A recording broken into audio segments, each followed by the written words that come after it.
What's quack-a-lackin', Guardians? My name is Pone, and we're going to be taking a look at the King's Fall Scout Rifle, the Doom of CHELCHIS.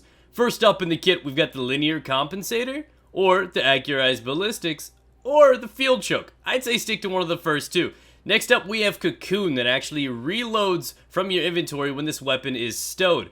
Hand-loaded in the middle area. If not that, we got Lightweight, and last but not least, Small Bore, and I'll explain which one of those is better in a moment. Moving over to the final and last tier, we have Rangefinder, which is not a bad perk, to be honest. There are 4 potential perks that can roll in that last bubble. As is the way with all the legendaries from the raid, that last one could be random up to 4 different perks. The talents available are Rangefinder, the new one, Eye of the Storm, that says this weapon becomes more accurate as your health gets lower.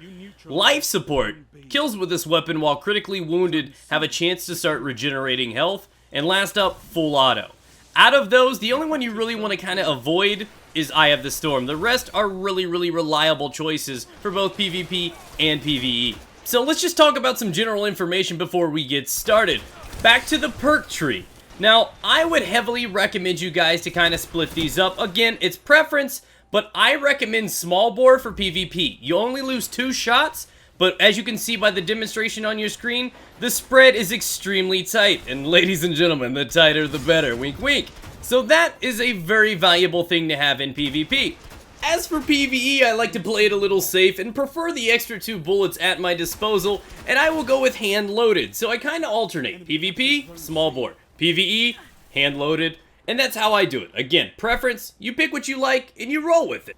Another thing worth mentioning, the raid primaries no longer have burns available to them. Like how the Oversoul Edict used to be arced, the Vision of Confluence was solar, this no longer has that. In fact, it's been replaced by something called Will of Light, which allows these raid weapons to do additional damage to the Taken.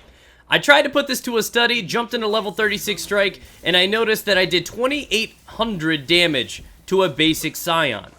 To a Taken Scion, I did 3,000. So my math is not great, but I think that's what, between 5 and 10% increase?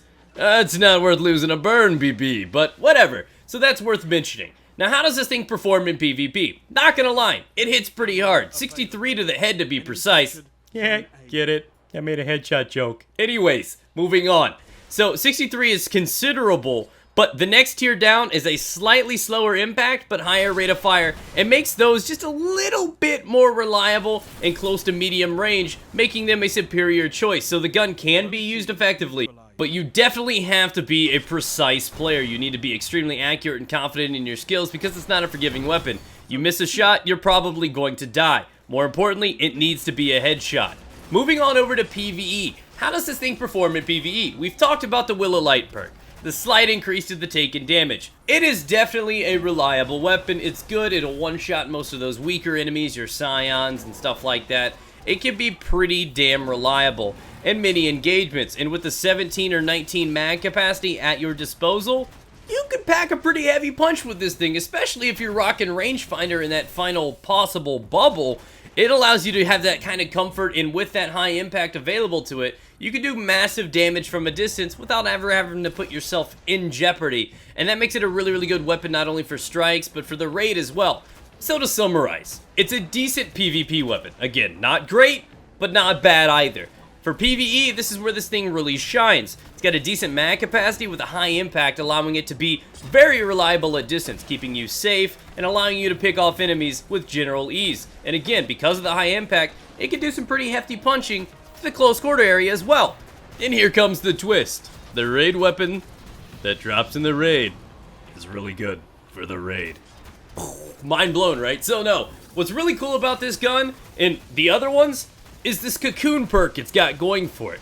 What this perk allows it to do is regenerate ammo from the reserves while the weapon is stowed. And I believe it to be a count of 5, so where does this come into play?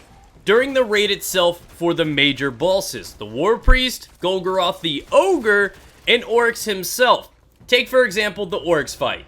Now when he has his chest open and exposed, you have to make him flinch and you have to put in out as much damage as you possibly can.